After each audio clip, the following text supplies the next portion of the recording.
I awoke that night to an echo, my dog barking up a storm. He was perched on the edge of the bed, facing the door and yapping away like crazy. I scratched him behind the ear to get him to calm down and guided him to his usual spot on the bed. In hindsight, him barking was the first warning. My brain, overactive as it is, was curious as to why he was behaving so oddly. Echo rarely barked at anything, so it was unlikely he was barking at nothing. Perhaps there was a skunk in the yard, I thought to myself. Seeing as how I was half asleep at the time, that explanation seemed perfectly logical. Had I been more aware, I would have realized that any skunks in the neighborhood would be weeks into their hibernation this time of year. Even if they weren't, the vicious snowstorm outside would deter them from wandering about. I attempted to fall asleep after that, and how I wish that I did. Unfortunately, due to my habit of sleeping with my mouth open, I was becoming increasingly aware of how thirsty I was. I tried to stay in the warmth of my bed for as long as possible, but it wasn't long before my tongue felt like sandpaper. It was clear to me that I wouldn't be able to sleep without a glass of water. I told Echo to stay and slipped into my moccasin. The air outside my nest of blankets was freezing, so I put on my housecoat as well. When I left my bedroom, I noticed that the basement television was showing static. Mother probably forgot to turn it off after watching her murder mysteries, I thought. The TV's playing static because of the snowstorm outside. It's just messing with our cable. Another logical explanation, which would be far less logical if I were fully awake. My mother, no matter how tired she was, would never leave the television on. She's far too meticulous to do something like that. In my sleepy brain, however, it made perfect sense. I couldn't find the TV remote as the room was dark, and I didn't want to accidentally blind myself by turning on the lights, so I left the TV on. I should have turned back, crawled back into bed, and waited for morning. I climbed the stairs to the landing, which was bathed in an orange glow cast by the streetlights reflecting off the clouds above. From up here, I could hear the wind battering itself against the house's walls. I was starting to wake up a little bit. I noticed that the deadbolt on the door was unlocked. That was my final warning. My parents felt that it wasn't necessary, what with the storm and all. The seeds of doubt began to form in my mind. I knew that wasn't the case. Some new neighbors have been suspected of breaking into people's houses and stealing their liquor. My parents, being collectors of fine wines, have made it a habit to lock the deadbolt every night for the past few months, even when the act was completely pointless. My conscious brain was starting to wake up, starting to notice these things. A feeling of uneasiness began to pull in my gut. Still, after locking the deadbolt, I continued to the kitchen. From the kitchen, I had a clear view of the dining room, and while I filled an empty glass with water from the sink, I not only noticed that the television up here was also showing static, but that there was a figure seated on the couch. Don't worry, I thought nervously. That's just Dad. He's been sleepwalking again. This time I was fully aware of the flaws in this logical explanation.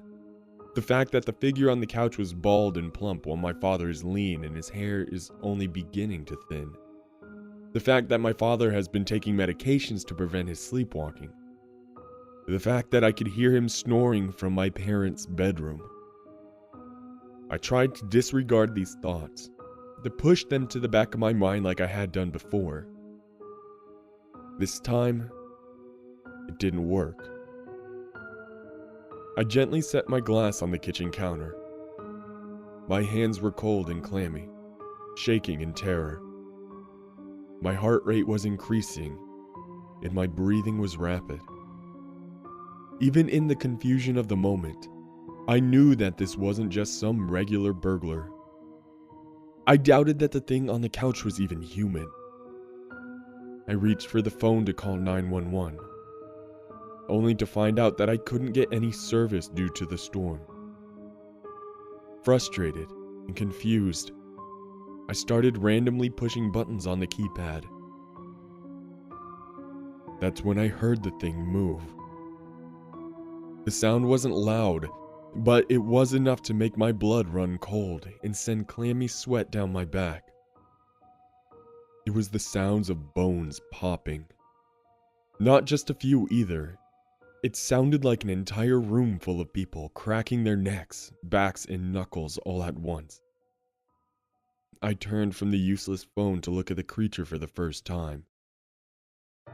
It was now standing, facing me, and illuminated by the orange glow from the living room window. It stood at about 6 feet tall, was completely naked, and was rather plump. Its skin was a sallow grayish color and looked almost slimy. The creature's arms dangled as if they were boneless, and at the end of each was a gnarled mess of fingers. The worst part about the creature, however, was its face. The thing had no nose, only 2 slits where its nostrils would be. Its eyes were hollow, white orbs that seemed too large for the rest of its face. As for its mouth, well, it didn't really have one. It looked as if its entire lower jaw had been knocked clean off the rest of its face, leaving a swollen pink tongue hanging against its neck. The creature started walking toward me, making that awful sound with each step. It looked like it was trying to speak to me, but without its jaw, the tongue could only wriggle around helplessly as sinister moans escaped its throat. I did what anybody else would do in this situation. I ran like hell. When I got to the landing, I closed the door between the landing and the first floor. I had 3 options. I could surrender myself to the creature. I could run downstairs, which would eventually lead to a dead end, or I could run outside and face one of the worst blizzards of the decade. None of my choices were desirable, but I knew that I'd be dead anyway if I kept standing there. I didn't get much time to choose though, as the door between me and the creature swung open, revealing that thing in all its grotesque glory. It began to descend the stairs toward me. I made my decision, and as stupid as it was, I wouldn't be alive if I hadn't done it. I unlocked the deadbolt and ran outside. For the first few seconds, I felt absolutely nothing save for the adrenaline and fear surging through me. Looking back at the house as I ran, I swear I could see the creature looking at me through the kitchen window. It looked almost happy. By the time my house faded into the blizzard, the cold was starting to set in. Wearing only pajamas, slippers, and a housecoat, it wasn't hard to see why. I continued running, in fear that the thing would chase me, but I was starting to go numb. By the time I reached the highway, I couldn't feel my fingers. By the time I noticed the approaching headlights, I couldn't feel my toes. By the time the vehicle had stopped in front of me, everything was starting to go black.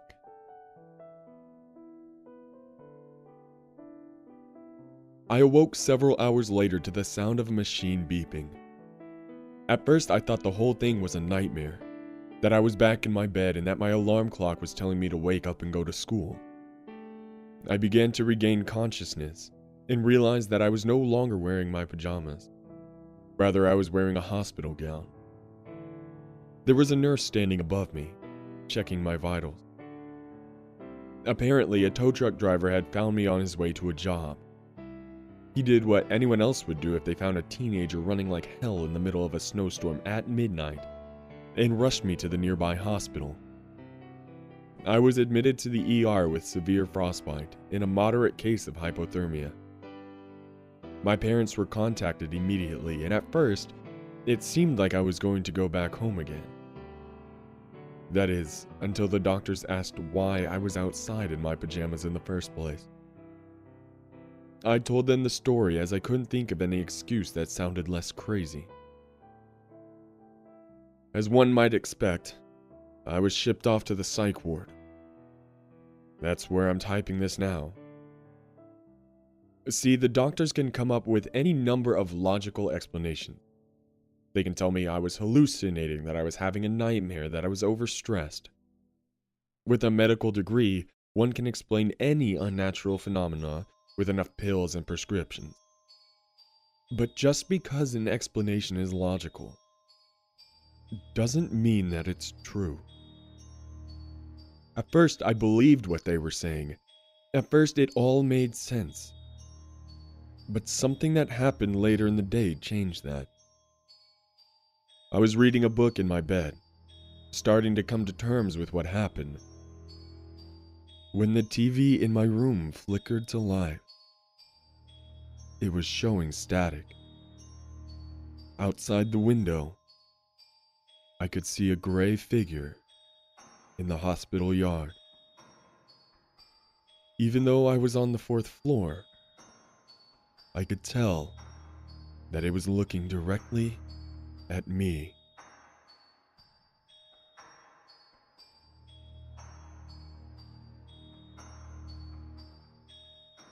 Well, ladies and gentlemen, I hope you enjoyed that terrifying creepypasta. If you did, please make sure to hit subscribe down below. Click the like button, leave a comment, and of course, my Darkness Militia. Have a terrifying evening.